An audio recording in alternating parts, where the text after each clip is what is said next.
Everybody's starting to come in now. What's up, guys? Got some peeps coming in. All right. Welcome. Welcome. Let me fix that. All right. All right. Q&A. What's the date today? 9th? September 9th? September 9th. Awesome. Let's see. What's cooking, Rhino?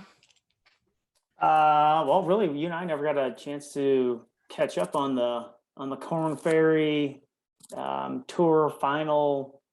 Yeah. Final. Yeah, because it's a 3 tournament format for the final, and then Sunday was the final tournament of that final. Yeah, that's easy for me to say. Yeah. Unfortunately, your son was well enough to go play some soccer this weekend, and so he played well, so it was good. It was actually good. It was a lot of fun. Their first 11v11, which is I forgot he moved up to that level. Yeah, totally different ball game. Different ball game. So much more fun to watch. And then he had a 9v9 game last night. He's like, "Oh, I hate 9v9." Yeah, the field is so tiny. There's too many people. Yeah, too many people out there. Yeah, the 11v11 is way different. I've been saying it for a while now, but I need to come out and watch him play. But I mean, the Corn Ferry Tour Finals was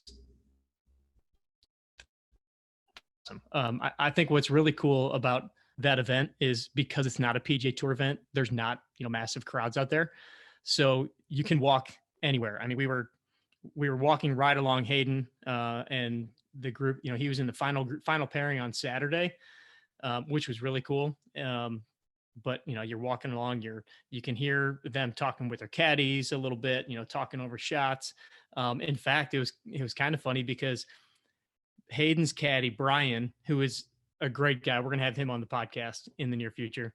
Awesome. But he was saying like, "Hey man, there's like some holes where we can't see the green. So if you guys aren't cheering loud enough, we don't know if we hit a good shot or not." So we were almost like on 4 caddy patrol to let them know like if he hit a good shot. And it's funny because in some of the videos that you see from the Corn Ferry Tour itself, there's one where Hayden makes a huge putt on number 14, and I for some reason decided to video that putt, but they showed it on that one comes all the way around, little slider. Yeah. So I saw she had a different angle from the Corn Ferry Tour from the big sky cam, and you can hear my buddy TJ's wife Jane. She every time he does something good, she does like a woot woot, and you can hear her in the background. And the whole time TJ's like, "Dude, Jeff, is her woot, is that too obnoxious?" I'm like, "No, not obnoxious at all. Let's him know that he hit a good shot so he can come up to the green confident." But that was pretty neat. But to follow these guys for 2 days straight, watching, first of all, the tees that they play from, how far they hit the ball, and the shots that they hit. Hayden played with Trey Mullinax the first day, who led the tournament pretty much really Thursday through Sunday to the back 9. Yep. And that guy was just hitting shot after shot. It was like, does this guy ever make a mistake? But he ended up sliding a little bit on hole 17 and 18 on Saturday when he was playing against Hayden, which there's a story there that I want to kind of mindset wise tap into. And then on Sunday, he also lost it on the back 9. I think he had 3 bogeys on the back 9, and this other dude came from out of nowhere and went 7 under on the back 9, and he ended up winning by I think 4 shots. So it was just that guy came out of nowhere. Bramlett, I think his name. Yeah, was the guy's name Mullinax? Mullinax. Yep. Yeah, he was. I thought he was going to go wire to wire, which is absolutely tough to do. It seemed like it just watching him play. But so that's something I wanted to touch on is I got to walk with Hayden's dad both days. It's kind of interesting when you're watching a tournament, how different people have different speeds of like where they want to go stand to watch. Like some people want to go up by the green, some people want to stay back. So, but got to walk with Hayden's dad for pretty much both days. And we were coming down the stretch on the back 9 of Saturday, and Hayden started out I think it was first 5 holes, he was 3 over par. So had 3 bogeys. And Hayden's a guy that you can tell he's a pretty fiery competitor. And I know that he can get pretty hot under the collar. And you could just tell he was starting to get a little steamy after his 3rd bogey. And then when we were on the back 9 talking to his dad, he came back to 2 under, finished with a big putt on 18 to be 2 under. And his dad was like, Jeff, I think that's the most impressive round I've ever seen him play because of the way he started and because of how he could have gone off the rails. And his dad said, this is kind of what happened at the US Open.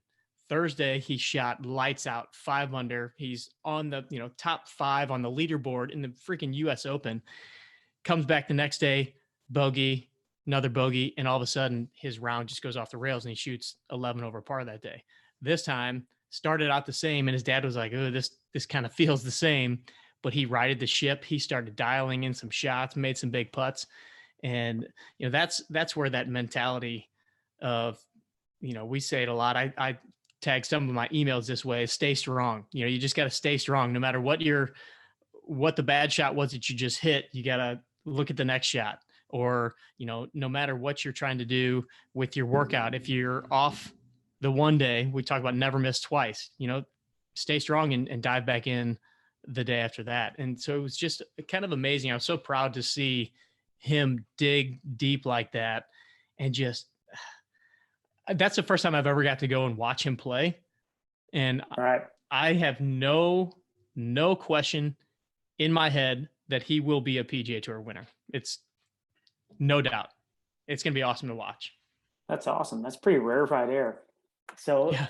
I had never watched a Korn Ferry event in my life. It's like, why? I've never watched a AAA baseball game in my life. I want to watch the big boys play, but it was so much fun watching him play. By the way, does he ever stand over a putt longer than half a second? I've never seen a pro walk up to a putt that fast. He doesn't even take a practice swing and just hit it.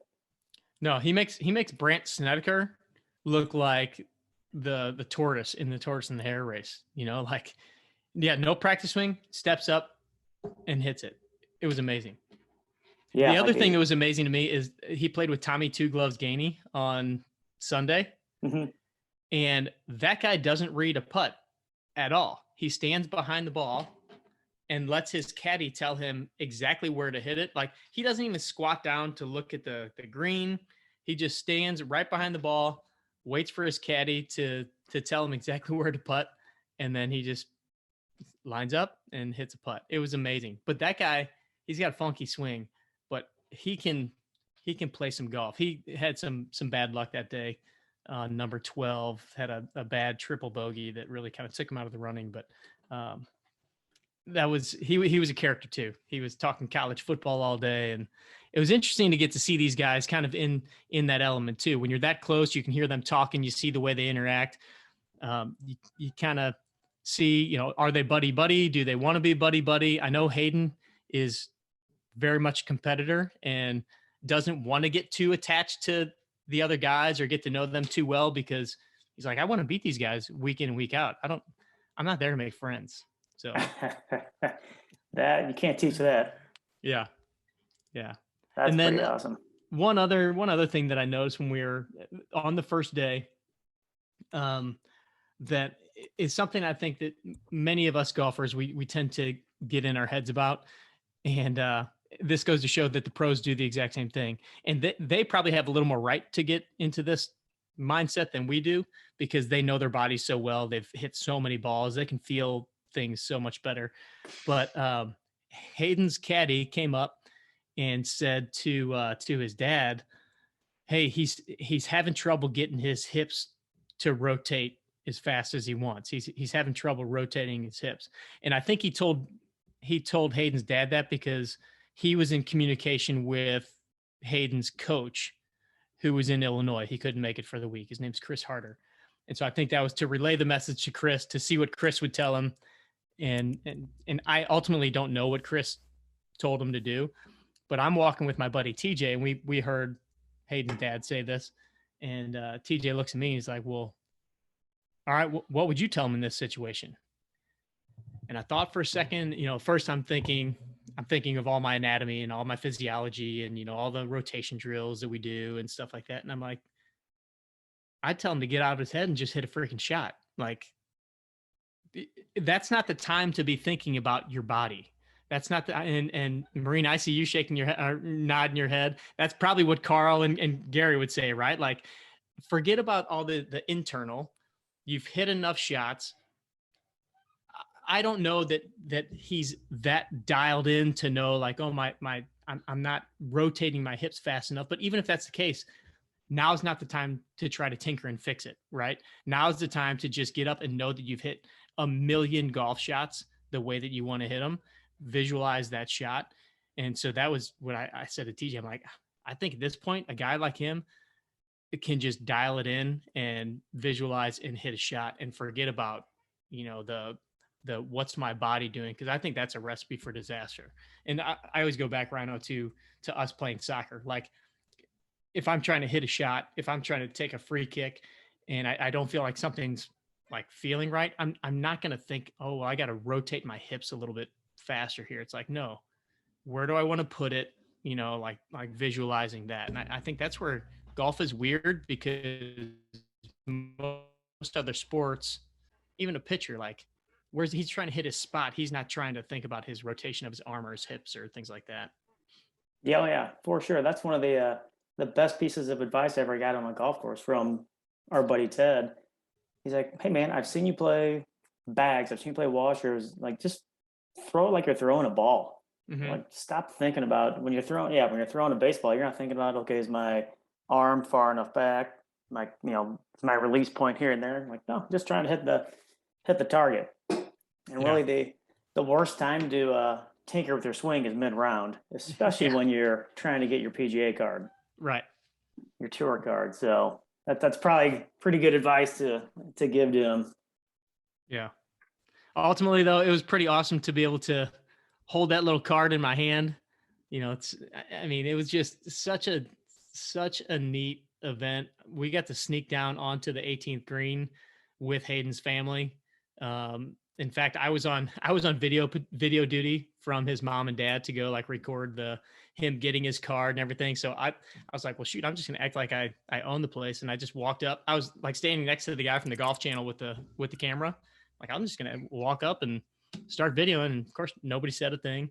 Right. And so I've got some pretty good footage on my phone, but just to think like how life-changing of an event that is for him and all of those guys out there. What was a very interesting stat is that 19 of the 25 guys that made it through those three events to get their card are actually returning to the PGA Tour. So 19 of those guys had their card last year, came down, played these three event finals, and got their card back. So only 6 guys truly coming from the Korn Ferry Tour made it through those three events, which was kind of interesting to see, Yeah. And again, I didn't really know how that whole process worked until Hayden went through it, and like, now I'm a Korn Ferry expert. And I did see a bunch of names I recognize, like Bronson Burgoon. What a great golf name that is. Yeah. That's pretty outstanding stuff. That's a good weekend. Yeah, it was, it's almost a little disappointing that I won't be going back to an event like that because of how much access you have. Obviously the next is going to watch him play on the PGA Tour. And when we had dinner Sunday night, his caddy, Brian, he's like, that was a great tournament, but we ain't never going to be back there again. I'll tell you what, the confidence between the two of these guys and the banter between the two of them is really good, because Brian lets him know, if Hayden gets upset about a shot, he's like, bro, you pulled that. That was just a terrible shot. Like, nobody did that but you. Like, get over it.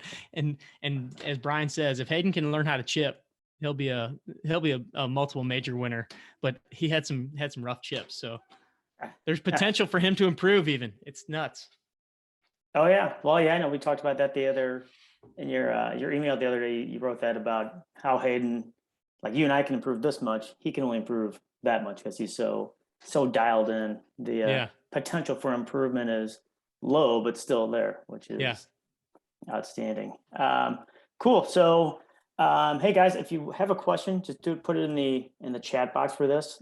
And so let's do a couple of questions, and then I had a couple of comments from uh, that email that you sent today and that text you sent me yesterday.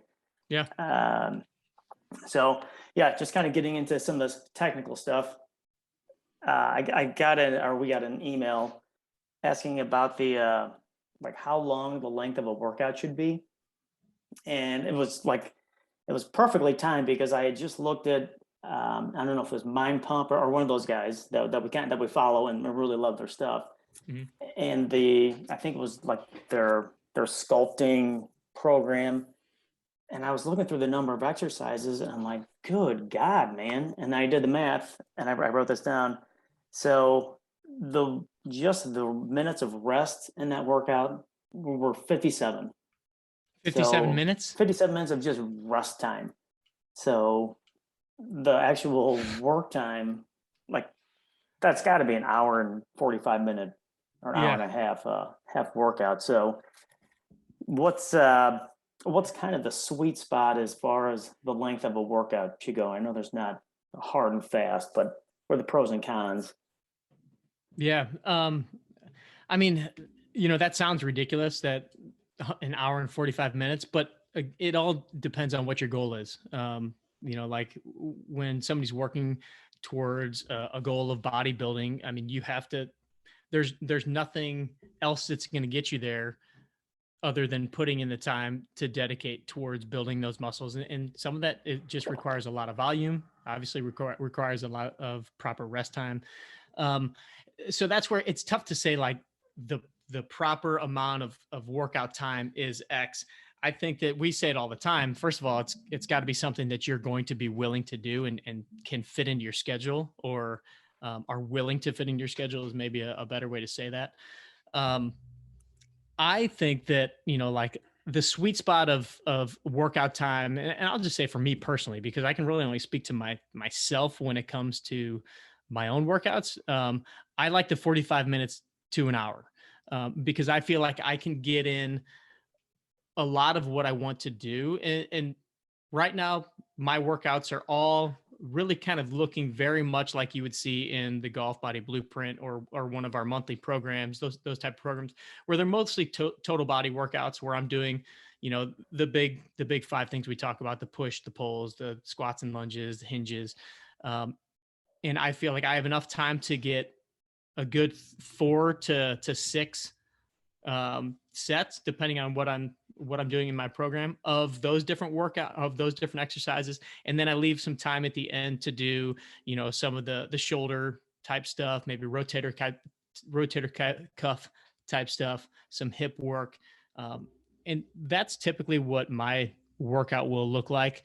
Some days, that last little bit, there's weeks where I'll kind of reward myself at the end of the week with those last few exercises, even being some more of the aesthetic exercises. So maybe a little bit more shoulders that are geared towards, just aesthetically building a little bit, maybe some biceps, triceps. I do try to throw in some calf exercises too, some a little bit for building, but also some for just the functionality of keeping the Achilles and all that stuff strong. Um, and Ryan, we've been toying around with this idea recently of Oh yeah. putting together the perfect forum to bring this up. yeah. We actually want to Segue. get some feedback from you guys on something here too. And I'm sure we'll probably send an email out in the near future about this too. But we were thinking, the programs that we have put together, you've got to be pretty dedicated to your fitness level to do our 8-week programs or even the monthly workouts, right? And for some of you crazy folks like Marina, you've done these programs tons of times. And we love that. And obviously, if you're here sitting on this call, you're probably in more of that category. But we know that sometimes you maybe don't always have the time to do that. You don't have the flexibility in your schedule to dedicate that much time, and you aren't ready for something that's structured. I kind of go back to the conversation I had with my brother, who was starting to use our app, and he sent me a note and said, "Hey, I'm gonna cancel this. This is a little more than I was anticipating. This is a little more than I really can dedicate right now." And so we're looking to maybe do something a little bit more scaled back. We've been using the term little micro workouts or micro sessions, where it's almost something that you can have, that you can put on your calendar, and maybe it's 10 minutes, maybe it's 15 minutes, maybe it's 20 minutes, but maybe a little bit more movement based than it is actually like strength building based. Things you can do body weight wise. It will look a lot like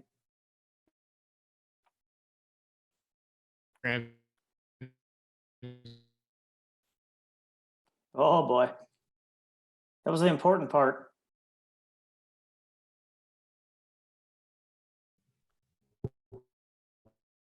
Well, he's kind of moving.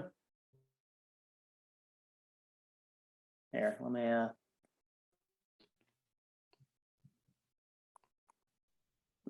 me text him, tell him that he's frozen.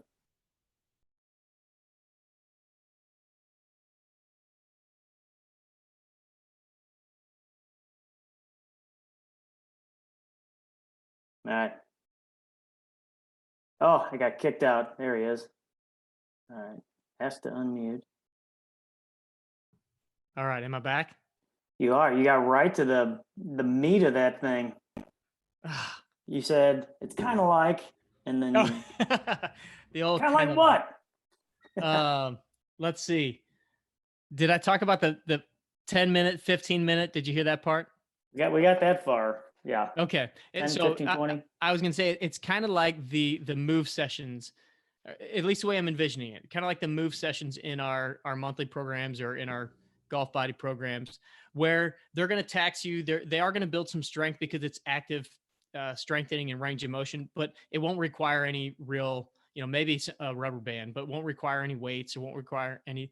And we were thinking that might be something that's almost kind of the way to bridge that gap between the daily motion drills that you're doing and the strength training days or this full blown program, because I know a lot of people are kind of in between, or some people just need something an alternate when they don't have the time. And I just did this the other day. Like, I was running a little short on time at the gym. I planned to get my workout in, but I was like, I only have 15 minutes or 10 minutes or whatever it was. And so I just went and did like some movement based stuff. And I was like, this is kind of exactly what we're thinking about for these little micro sessions. So that's something that we'll be wanting to get some feedback from you guys on is, is that something you'd be interested in? Something that you could almost do every day if you're not doing the other programs, that's a little bit more than the daily motions, or you could do these 5 days a week or whatever it is. We basically come up with a bunch of different little workouts that are kind of there at your disposal, really. Yeah. Do you remember that J-Core product? It was one of those workout DVDs, and the guy, I think he was an ex-football player who broke his neck or something, so he couldn't play football anymore. And his whole like mantra was, everybody's got 20 minutes a day. And it was one of those follow along ones. And he was like, as he's going, it's like, it's only 20 minutes. Remember that, it's only 20 minutes. And it was all body weight stuff. And, it'll kick your ass if you do it right. Yeah. I mean, there's definitely programs and sequences that we could put together that would be I'm almost thinking we could do different versions of it. We could do like a resisted version. We could do a, something that's maybe a little bit more like flow and yoga based. We could do, like where we could have these different ones. Some are built towards speed. Some are built towards, almost like the lift, move, and burn philosophy, but just like shorten them down just to give people a little bit more flexibility with them so they don't feel so overwhelmed. Because ultimately we want you guys moving. We want you doing something every day. Obviously the daily motion is the first piece, but if we can, there's something about, so this kind of goes back to the timing of that long workout. There's something about doing it frequently without overtaxing it that we call them signals. Like, you're sending the muscles signals, you're sending your body signals for these different movement patterns. on a very frequent basis. And so that's where you kind of start to learn, your body starts to learn some of these movements. It's like if you just do the old school bodybuilding where you're training, chest and buys on Monday, and then you do something else on Tuesday, something else on Wednesday, and you don't come back to chest and buys till the next Monday, you've lost that signal in between. So your muscles don't get that signal all the time. And so you have to work a little bit harder. And that's when those days have to be grueling for that muscle group or whatever you're doing, because it's not going to get that signal the rest of the week. So this would be less intense, wouldn't be nearly as effective if you're trying to really build muscle. And if you're really trying to, work on the aesthetics or something like that. But from a movement standpoint and from a body control standpoint, I think it could be really cool to see these micro sessions. And, I think that could be a pretty popular version of what we already do. Yeah, I think so. All right. Are we selling this thing now? Everybody buy this thing. 99.97. Right. No, slashing prices today. Well, but if you guys have any thoughts and comments on that, by all means, let us know. Because that's one thing with having a platform like this is, we can think something's a great idea, but then we can put it out there and nobody wants it. So we want to make sure that it's something that you guys would want and use as well. All right. So Marina, yes, love that idea, but she's too overly optimistic all the time. She's too happy. We need a pessimistic person to chime in on that. So for the 45-minute workout, Bodine, does this count the warm up as well? So you guys know, Bodine is the nickname that I've had since I was a little kid. That's the only name that Ryan refers to me as in private settings. So if you hear Bodine come out, it's a montage, or not a montage. It's basically from the Beverly Hillbillies, Jethro Bodine. So the 45 minutes not to get off track again. The 45 minutes, yeah, I mean, your warm up really, couple minutes. It doesn't have to be a long drawn out thing. So when I do a workout, 45 minutes to an hour, that includes my warm up. That includes maybe a little, cool down if I'm doing some light stretches or something like that afterwards. Or even sometimes I'll throw in some of those like Eldoa posture type stretches.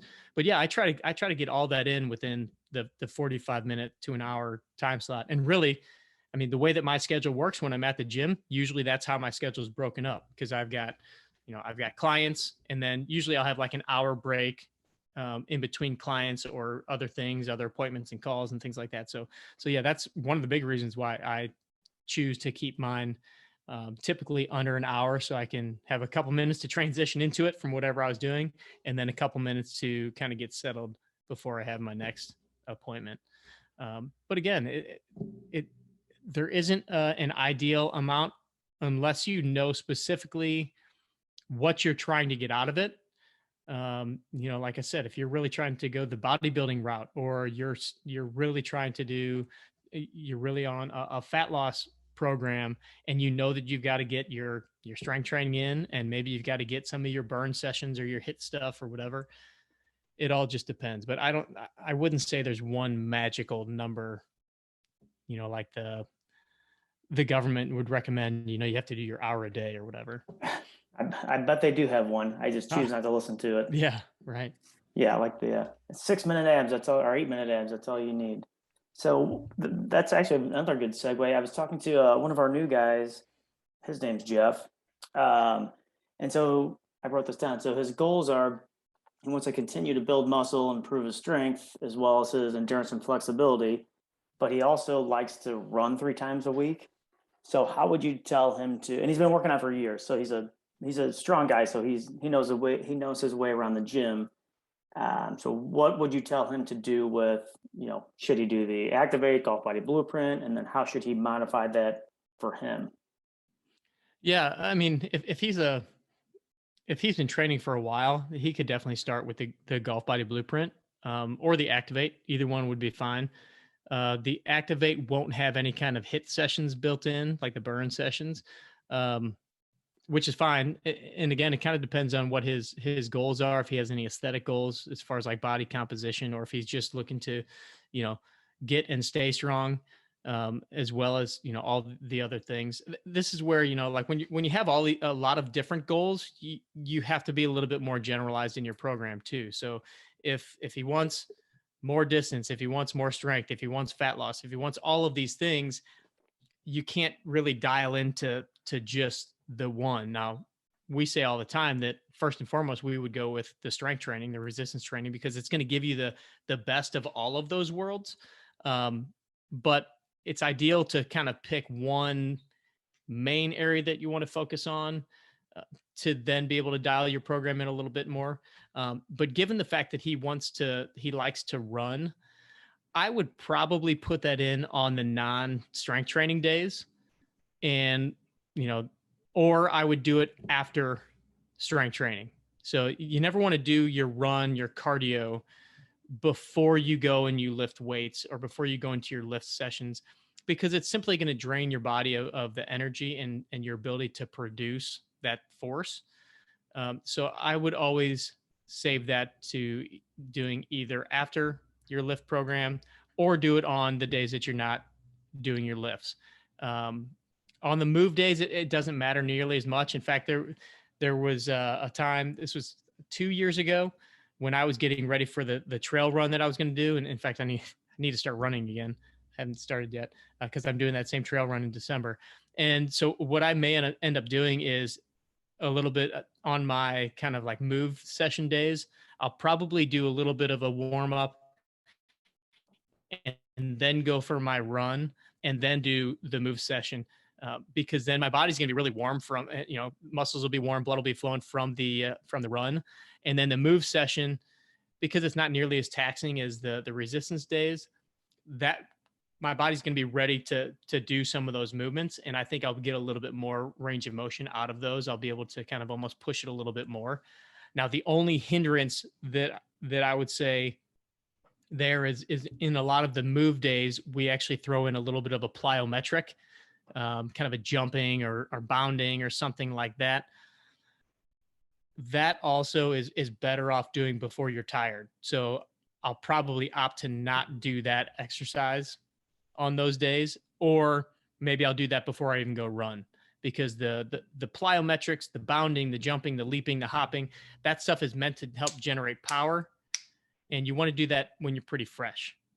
So maybe I'll even switch that to before my lift days or something like that.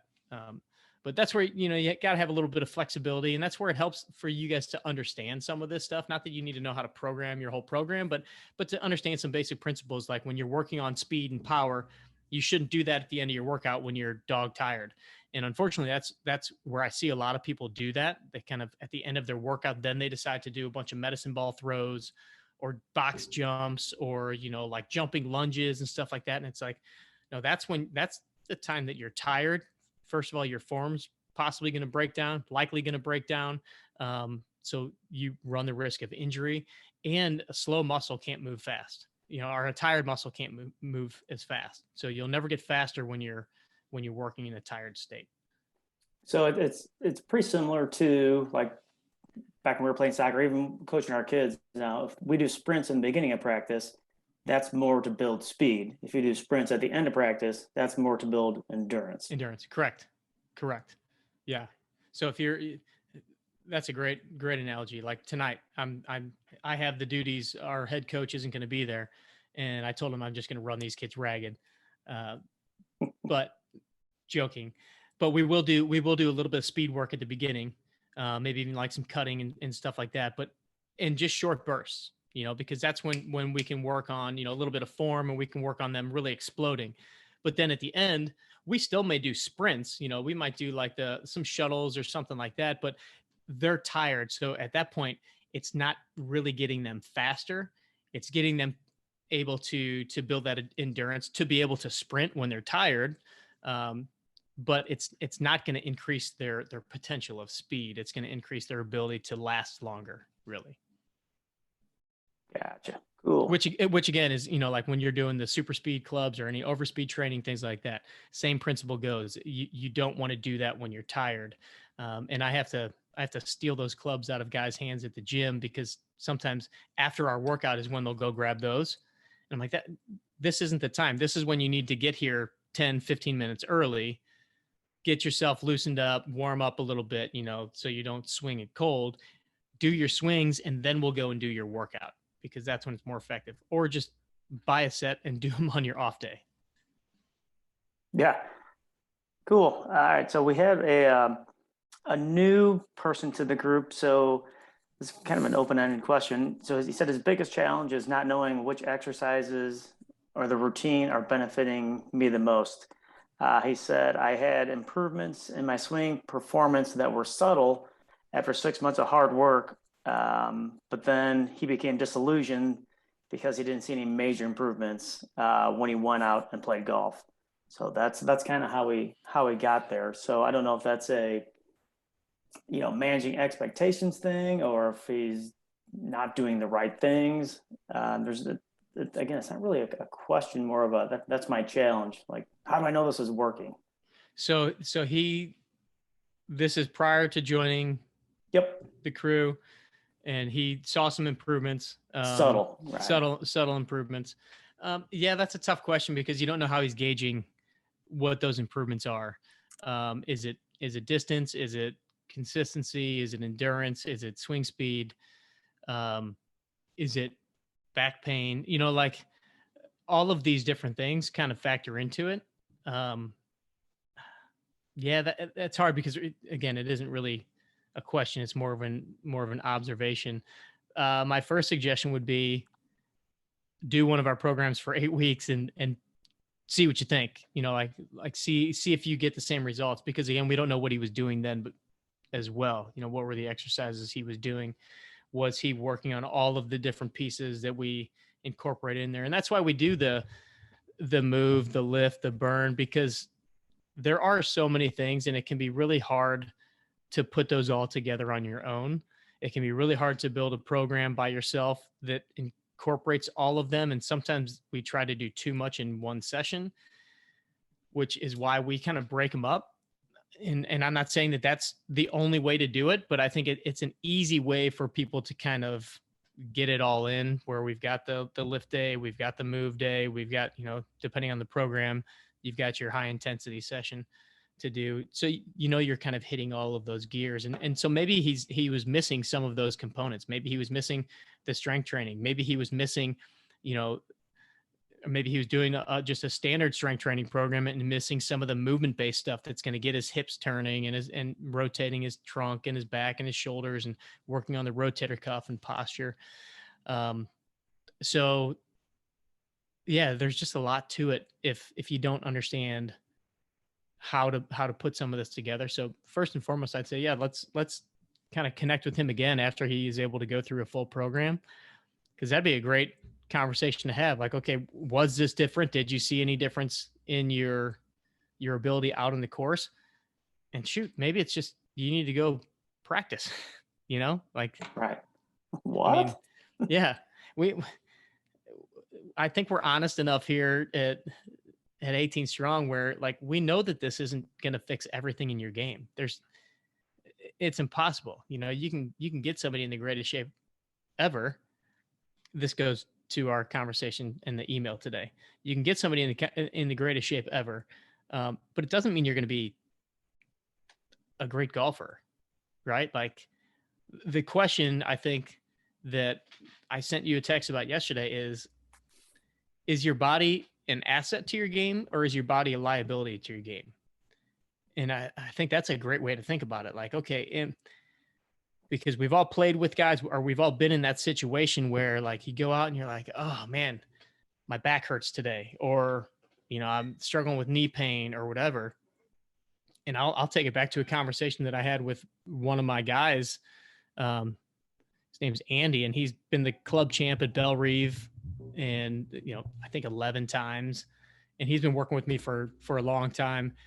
And I was going to my first member guest, and just said, just kind of almost jokingly was like, hey, Frosty, what kind of advice do you have for me for the member guest? And he goes, use your use your fitness level as a weapon. Like you use that to your advantage, because all these other guys are going to be, first of all, drinking all weekend. Not saying I wasn't, but they're going to be drinking all weekend. Most of these guys haven't played. What did we play? 18 holes. No, we played 36 holes. We played 5 rounds of golf, four rounds of golf. He's like, most of these guys can't play that in 2 days and still feel good. He's like, use that to your advantage. And you're already, that already helps your handicap for the weekend. I was like, that's great advice. So if you look at it as, hey, I'm doing this not necessarily to help my skill level. I do think that there's carryover. There's a lot of carryover. But I'm doing it so like I can outlast my opponent, or so I'm better. I'm physically better than the last time I went out and played. And so I know that it's not going to be my body holding me back. Just like Hayden, like I know that kid's put in the time and put in the effort. And so maybe he feels like his hips are off a little bit, but I know that for the most part, the work that he's put in has made his body an asset to his game. Whereas Tommy Gainey, he's got this rickety swing and he's got his tennis elbow brace on, and maybe a brace on his knee under the pants. I'm like, there's parts of his body that are a liability. And we kind of saw it on the back nine where he started to lose some shots and things like that. So asset versus liability. Yeah. Robert Kiyosaki. Yeah. And I know we've talked about like LeBron James, Tom Brady, especially like the work in the gym makes the skill work on the field or the court that much better. Like Tom Brady's not going to learn how to throw a football any better by doing, busting out curls. That happens on the football field. Or by mimicking throwing a ball with, like a cable, like it does make sense. But by strengthening in the different motions that he needs, strengthening the joints, getting them healthy, getting the muscles stronger, quicker, faster, all of that plays into your ability to do what you're trying to do skill wise. And I mean, how many times has anybody on this call or any golfer in the world taken a lesson and the pro wants you to do something, but you just can't quite do it, or like you're not rotating well enough, or you've been through some sort of a screen, like a TPI screen, that your body's just not doing what you want it to do. It makes it that much harder to get in the position or to execute whatever move your coach is trying to help you make. That's more of what the physical stuff does for you, as opposed to building the skill of being able to hit a certain shot or anything like that. Yeah. And I don't think I know it that we all start out as pretty decent athletes. Most 90% of golfers played something growing up. So everybody's got enough athleticism to go out there and hit a ball, strike a ball flat a lot of the times. But that's the thing I noticed the most was then moving better made that so much easier and made me so much better. Without ever, I don't go to the range at all. I think I've been one time in this year, but I mean, I guess we do play a lot. Yeah. But that's a conversation that we have too, like you and I have both had some squirrely rounds, and it's like, it would be beneficial to go see our buddy Chris and have him now look at our swing. And there's things that he would diagnose and say, well, like, I mean, I've struggled with hitting a couple, like just out of the blue tops drives. And it's like, what am I doing? And I know that he'd look at me and be like, well, you're lined up improperly, or you have the ball in the wrong spot, or you're, maybe look at the grip, or here's one thing I want you to work on in your backswing. But I'm confident that my body's most likely going to be able to do what he tries to get me to do, because I feel like I move pretty well. I feel like I'm fairly strong and athletic, but it's like, no, there's still skill level stuff that I don't have the ability to see as well as a professional is able to see. And if he tells me, okay, you need to do this, and I do it, odds are, okay, my next time I try it, I'm going to be better. But that's sometimes where we're stubborn too, is, because of our normal athletic ability and being able to pick something up and do something maybe with relative ease, kicking a soccer ball, shooting a basketball. Some of those things are those things are way less technical than a golf swing. I mean, you look at the size of a golf ball, you look at what happens at impact, how much stuff is going on right there. It's unbelievable. So to have a professional eye help you with that part, the skills, and then, you probably should go practice that too, like that we don't do. So there's a lot of pieces to this puzzle. That's why we love this game. It is exciting. We were talking about that last Friday morning.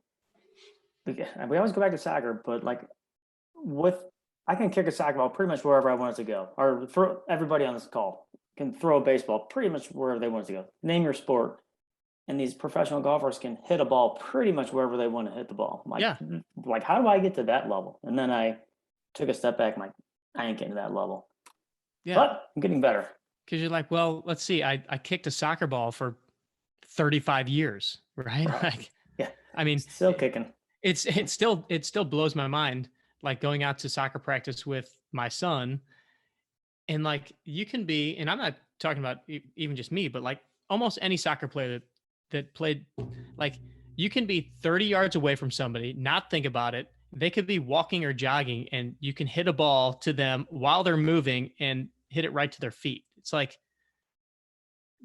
you cannot think and consciously do any of that in your body fast enough to really be able to do that. And that's where it just comes down to your skill level, your practice, your hours put in. And I will be the first to admit, I have not put that many hours into swinging a golf club to be able to even feel confident. Like thinking about Hayden this past weekend and all these guys out there, like my mindset going out there would be like, okay, this is the biggest shot I have. Like, don't screw this up. I know Hayden is going out there thinking, I can hit a better shot than any one of these dudes. And like, he's going out there thinking he's going to win, which he almost did. And it's just because you have that confidence in your ability because you put that time in. Yeah, man, we should have started playing golf before we were 35. Yeah. I had that conversation with somebody yesterday. Damn. So it's one of the biggest regrets of my life, to be honest. I know. Oh, for mom and dads would have just tried harder. We could have been country club kids. Yeah.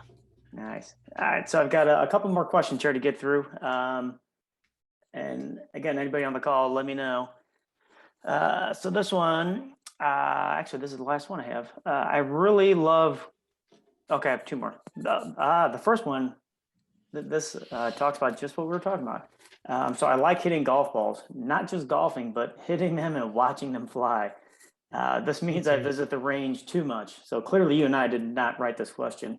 I generally don't warm up well enough because I only have 20 minutes after work, for example. I get strains, discomfort, and low levels of fatigue. I'm in good but not great shape. So how do I make a plan to get my fix of smacking balls and still stay healthy / productive? Yeah, I mean, so it sounds like he's kind of getting banged up a little bit from just running out to the range and hitting. Oh yeah. Which it really is addictive to just go and hit balls. Like right now that I'm in the pit every day, if I'm waiting on a client, I'll just sit and hit balls into that net.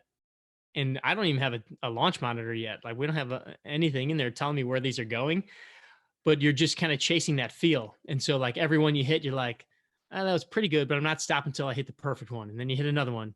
And so it's kind of addictive to just kind of keep banging those balls.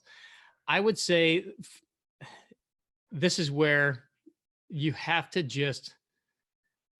force yourself to do a little bit of something that's going to warm you up, or this is where the daily motion really ends up coming in extremely well. Especially if you're not going to do anything before you go. Like as long as you do the daily motion in the morning or sometime during the day, you at least know that you have done that, right? So you at least know that you're getting your joints moving, you're rotating your body, and you're doing these things on a consistent basis. And again, that's where that compounding comes in, because the more that you do it, the more your body's going to recognize that, the more your body's going to be able to handle a little bit more stress. And so I would say that would be the first place to start. the other thing would be, I mean, yeah, you just gotta do you gotta do something. Like there's no way around. if if you're going out hitting balls all the time, you're getting hurt doing it, something's got to change. You have to implement something into your routine. um, that could end up being the daily motion. That could be maybe just start doing the move sessions.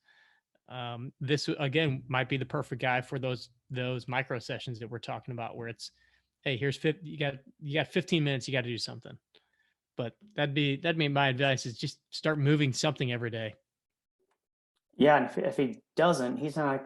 Yeah, he's not going to be going to the range for a very long time. Yeah, like you're setting yourself up for a lot of trouble down the road. If you love banging balls that much, you need to make sure that you're going to take care of yourself so you can continue to do that as well. Right. Or yeah, or just listen to Marina. There are such good warm-up exercises in the golf warm-up programs. Just pick one. Yeah. Do the 5-minute one. Yeah. Like figure out what the body part is that seems to be your biggest issue, and do something at that joint and the joint above and below. That's a good rule of thumb. And that's a good little segue here is, typically when you have pain at a joint, let's say your shoulder hurts, it's not always just the stuff connected to your shoulder. It could be, usually it's going to be something a little closer to your midline, so something closer to your center. So looking at your shoulder blade or your trunk would be a good thing to make sure that you're really warming up well, because if your trunk's not moving well, your shoulder blade's not moving well, then there's most likely going to be a lot of stress put on your shoulder. If your back is hurting, then yeah, it might be something right at your back. It might be your disc. It might be the muscles around your back, your facet joints. But odds are it's something else isn't moving well that's then causing your back to take up a lot of the stress. So if somebody's got back issues, often you're going to go to the hips and you're going to find that something's not moving well there. So doing some warm-ups for the hips, doing some warm-ups for the shoulder blades and the trunk. So whatever's hurting, do something for the area surrounding it as well. And you're most likely going to at least help out a little bit. But if you're really struggling with injuries, that's when you got to, seek out somebody that can kind of diagnose a little bit better and give you a little bit more of a plan. Very good. That actually was the last question. I had the question below were just my notes. Gotcha. For micro workouts and such. Gotcha. So yeah. Yeah, if anybody's any questions, write them in there real quick. Otherwise, yeah, very, very good. Sounds like it was an awesome weekend that you had. It was pretty neat. Hopefully quite a few interviews are going to come out of, between Hayden. I know I talked to Brian, his caddy. Brian's going to come on. His coach, Chris Harder. I was chatting with him yesterday. We're going to get him on the show. And, so we might be a little Hayden Buckley heavy for a few episodes in a row. What would be cool? Like having like Mr. Buckley on the podcast, just to kind of see from a dad's perspective, like as you and I are going through it with our sons and how warm and fuzzy we get when they do cool stuff on the soccer field. I think that'd be pretty cool. Yeah. In fact, Jane, TJ's wife, asked me that, like, have you ever had a dad on the show? I'm like, no, I haven't, but I think that'd be pretty cool. And I'm sure Doc I think he'd be happy to do it. They were just the coolest, nicest people. So it would be a great interview. He's a really, really cool guy, and he's got a lot of good insights as well. We talked about just Hayden's competitive edge. Doc is he's a plastic surgeon, and he was talking about how even in his profession, if he doesn't do something perfectly, if a surgery doesn't go perfectly well, like how frustrated he gets at himself and how he wants to be perfect all the time.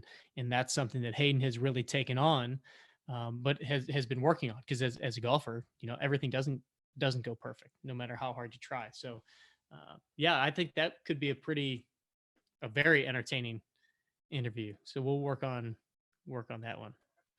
Nice. All right. Very cool. Anything to add?